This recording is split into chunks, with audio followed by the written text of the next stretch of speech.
কোষের সমবায়ের ভিডিওতে আমি একটা ফর্মুলা মনে রাখতে বলছিলাম, যে এই ফর্মুলা ইউজ করে তুমি এমসিকিউতে দেখা যাবে 10 সেকেন্ডে একটা উত্তর দাঁড়ায় ফেলতে পারতেছো। স্ক্রিনে দেখানো ম্যাথটা তোমরা কারা কারা লেটস সে 1 মিনিটের আন্ডারে করতে পারবা। যারা পারবা তারা উত্তর কমেন্ট করো, আর যারা পারবা না তারা আমার সাথে এই জিনিসটা দেখো। আমরা নর্মালি কি করি, এখানে লুপ ধরি, এখানে একটা লুপ, এখানে আর একটা loop. So KVL KCL apply করে যেটা করা হয় ওটা ওটারে বলে মেশ অ্যানালিসিস, মেশ। ঠিক আছে, সো আমার মেশ অ্যানালিসিস আসলে অত পছন্দ না, আমার পছন্দ নোডাল অ্যানালিসিস। নোডাল অ্যানালিসিসে কি হয়, তোমার একটা পয়েন্টে তুমি ধরে নাও যে এখানে 0 ভোল্ট আছে, ঠিক আছে, আর্থিং করে দিছি, গ্রাউন্ডের সাথে কানেক্টেড, এর মানে এখানে 0 ভোল্ট আছে, এখানে 0 ভোল্ট হলে এখানেও 0 ভোল্ট, এখানেও কি 0 ভোল্ট, ঠিক আছে, কারণ ওয়্যারের মধ্যে যদি কোনো ইলেকট্রিক ডিভাইস না থাকে তাহলে সেম ভোল্টেজ থাকে। আচ্ছা, এখানে 0 হইলে এখানে কত, আমরা আগের ভিডিওতেই বলছিলাম তাই তো, যে ব্যাটারি মানে কি, তুমি এখানে 0 আসতে আসো, এখানে এই পর্যন্ত 0, এটা যখন ক্রস করবা তখন ব্যাটারি একটা ভোল্টেজ ডিফারেন্স আমার মেনটেন করে, তাহলে হায়ার পটেনশিয়ালে গেছো তাইলে যোগ করা লাগবে, ঠিক আছে। এখানে লোয়ার পটেনশিয়াল, এটা লো আর এটা হাই, এই বড় দাগ মানে হাই, পজিটিভ প্রান্ত। আচ্ছা, তার মানে ওই উপরের পয়েন্টটার ভোল্টেজ কত হবে, উপরের পয়েন্টে এই পয়েন্টের ভোল্টেজ কত হবে, এখানে যা তাই, তাহলে 1.5 ভোল্ট, ঠিক আছে। আর এখানে 0, এখানে তাহলে কত 5, এখানে 0 তাহলে এখানে কত 3.5, এখানে এখানে, ঠিক আছে। তাহলে এই পয়েন্টের ভোল্টেজ যদি আমি জানতাম তাহলে ইজিলি আমি কারেন্ট বের করতে পারতাম, তাই তো। এখানে লেটস সে ভোল্টেজ Vx, তাহলে আমরা সবসময় করব কি, ধরবো যে একটা পয়েন্ট থেকে সব কারেন্ট বের হয়েছে, ঠিক আছে, এভাবে ধরবো। তুমি বলতে পারো যে ভাই এখানে তো ঢুকতেছে, I2 ঢুকতেছে, ভাই তুমি এখানে যেটা বের করবো ওটা -I2 হবে, তাই তো, ওটা লেটস সে ছোট I2 বললাম, ওইটা আসলে এটার উল্টা দিক না, তাহলে -I2 শেষ। এটা নিয়ে বদার হওয়ার কিছু নাই যে ভাই এটা কি বললেন, এটা কি করলেন এন্ড অল। আমার Vx বের করা লাগবে, যে কোনো পয়েন্ট থেকে আমরা সবসময় কি করব, কারেন্ট বের হইতেছে ধরবো, তাহলে সবসময় আমার ইকুয়েশন এটাই আসবে যে Vx মাইনাস 1.5, আচ্ছা ভোল্ট তো লেখার দরকার নাই, ঠিক আছে, Vx মাইনাস 1.5, দুইটা ভোল্টেজের পার্থক্য বাই রেজিস্ট্যান্স, ঠিক আছে। ওইখানে যা লিখছি এখানেও সেম, Vx মাইনাস 5/4,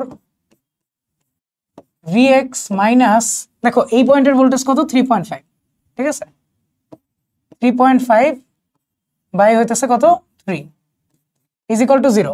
এইখান থেকে তোমরা কারা কারা ক্যালকুলেটর দিয়ে Vx বের করতে পারবা না, ঠিক আছে, যারা পারবা না তারা ট্রাই করো ক্যালকুলেটরে এই পুরো ইকুয়েশনটা লেখার, খালি যেখানে Vx লিখছে ওখানে x লিখবা, ঠিক আছে, তারপর শিফট ক্যালক সলভ, যদি চাপ দাও দেখবা Vx দিয়ে দিছে, তোমার Vx এর মান আসে 163/47, ঠিক আছে। সো এত প্রিসিশন বেশিরভাগ মানুষই মেনটেন করতে চায় না, তোমাদের জন্য 3.4681। আচ্ছা, তাহলে বুঝতেছো এইখানের ভোল্টেজটা এইখানের চেয়ে বেশি, এর মানে কারেন্ট এই দিক থেকে এদিকে যাবে, ঠিক আছে, হায়ার থেকে লোয়ারে যাবে, আর এইখানে হাই, এখানে 3.4 এর চেয়ে বেশি আছে, তার মানে এটাও হায়ার, এই যে হায়ার থেকে লোয়ারে যাবে কারেন্টটা, ঠিক আছে। সো I2 পাবো পজিটিভ, I1 নেগেটিভ পাবা, কারণ তোমার মেইন কারেন্ট আসলে এদিকে যাইতেছে, তুমি ধরছো এদিকে, আর I3 আবারও পজিটিভ পাবা, ঠিক আছে, নাকি নেগেটিভ পাবা, এটা ছোট, তাহলে এই যে এখান থেকে এদিকে যাবে, তাহলে I3ও পাবা নেগেটিভ। তাহলে I1 I2 I3 এগুলা কেমনে ক্যালকুলেট করবা, আবার ওহম বাদে আমাদের আর কিছু করার দরকার নাই, কিছু চিন্তা করারও দরকার নেই, ঠিক আছে। Vx পেয়ে গেছো, দেখো Vx পেয়ে গেছো, তার মানে কি, তার মানে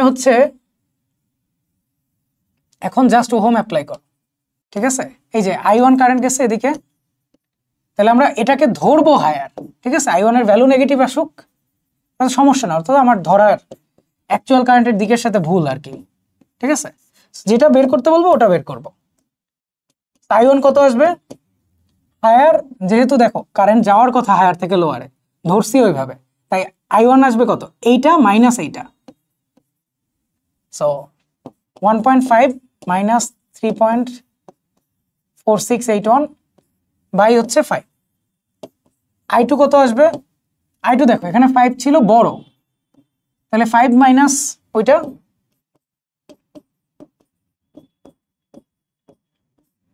1/4, আর এটা কত আসবে, এটা হচ্ছে দেখো i3 এদিক থেকে এদিকে আসতেছো, তাহলে vx মাইনাস 3.4681 মাইনাস হচ্ছে 3.5 বাই হচ্ছে 3। তাহলে আমাকে যেগুলো বের করতে বলছে দেখো এগুলো অনেক তাড়াতাড়ি বের হইতেছে, তোমার অহেতুক কষ্ট করে লুপ ধরা লাগতেছে না, লুপ ধরে কয়েকটা ইকুয়েশন সলভ করা লাগতেছে না, বেশ দ্রুত আসতেছে এটা। আচ্ছা, তো আরেকটা মেথড ট্রাই করতে পারো, তোমরা যদি একবার এইটায় অভ্যস্ত হয়ে যাও তাহলে এটা আসলে অনেক তাড়াতাড়ি অ্যান্সার দেয়।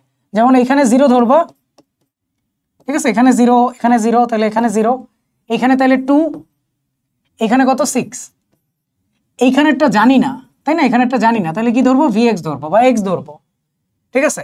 তাহলে vx minus 2/10 plus vx minus 6/5 plus vx minus 0, যেটা লেখার কোনো দরকার নাই, এদিকে আর কিছু নাই তাই মাইনাস 0, ঠিক আছে। আচ্ছা, তাহলে কত বাই 15 ইজ ইকুয়াল টু 0। তো এখান থেকে আবারও vx সলভ হবে, তাহলে vx এর ভ্যালু কত আসবে এটা হচ্ছে তোমরা বের করে জানাও কত আসে। আর এইখান থেকে হচ্ছে আমরা একটু আগে যেমন i1 i3 i2 বের করলাম, ওইগুলো বের করে হচ্ছে কমেন্টে জানাও কত আসে, ঠিক আছে। এখানে i1 এর দিক আমি ভুল ধরছি তাই নেগেটিভ আসছে, ঠিক আছে। তুমি যদি দিক কোনো কারণে যেই দিকে কারেন্টটা যায় তার উল্টা দিক ধরো তাহলে কারেন্টের ভ্যালু নেগেটিভ আসবে। আচ্ছা, সো এইখানে হইতেছে আমরা কোষের সমবায়ে একটা জিনিস পড়ছিলাম, তাই তো? তোমাদের কি মনে আছে কোষের সমবায়ে যে ভিডিওটা দেওয়া হয়েছে ওইখানে আমরা একটা জিনিস পড়ছিলাম, এখানে কিন্তু আসলে ওইটাই করা হয়েছে, কারণ কোষের সমবায়ে তুমি লাস্টে একটা ফর্মুলা বলছিলাম যে চাইলে মনে রাখতে পারো, সেটা কি ছিল, E equivalent is equal to E1/R1 E2/R2। আচ্ছা,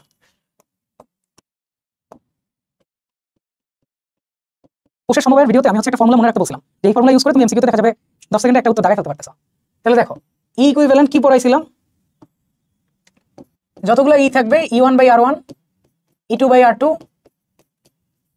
E3/R3 থাকবে, ঠিক আছে, E2/R2 E3/R3 যতগুলো আছে সবগুলোর পোলারিটি সেম হলে সবগুলো প্লাস, যে কোনো একটা উল্টা পোলারিটি থাকলে ওইটা মাইনাস, আর নিচে হবে 1/R1 plus 1/R2 plus 1/R3। তো দেখো এখানে কি আছে, এখানে একটা 0 ভোল্টের ব্যাটারি আছে, এখানে একটা 2 ভোল্টের ব্যাটারি আছে, এখানে একটা 6 ভোল্টের ব্যাটারি আছে। এই পুরো জিনিসটারে যদি হচ্ছে একটু রোটেট করে চিন্তা করো তাহলে কি এই ব্যাটারিটা না, দেখো এখানে একটা 6 ভোল্টের ব্যাটারি আছে, একটা অভ্যন্তরীণ রোধ আছে যেটা 5 ওহমের, ঠিক আছে, মাঝে একটা আছে 0 ভোল্টের ব্যাটারি, তার অভ্যন্তরীণ রোধ হচ্ছে 15 ওহম, আর এইখানে যেটা আছে ওইটা হচ্ছে 2 ভোল্টের ব্যাটারি, আর অভ্যন্তরীণ রোধ হচ্ছে 10 ওহম। এই সার্কিট আঁকো আর এটা আঁকো সব সেম, বুঝছো, দুইটা একই জিনিস।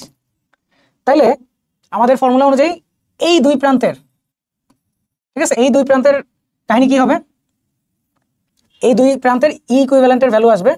তুমি যদি এখানে 0 ধরো তাহলে এখানে পজিটিভ পাবা, তাহলে এখানে ই ইকুইভ্যালেন্ট যেটা বের করতেছি ওইটাই কি, দুই প্রান্তের ভোল্টেজের ডিফারেন্স ছিল, এখানে 0 ধরলে ওইটাই তো পেয়ে যাবো এখানে, ঠিক আছে। আচ্ছা, তাহলে দেখো ই ইকুইভ্যালেন্টের ভ্যালু কত আসে,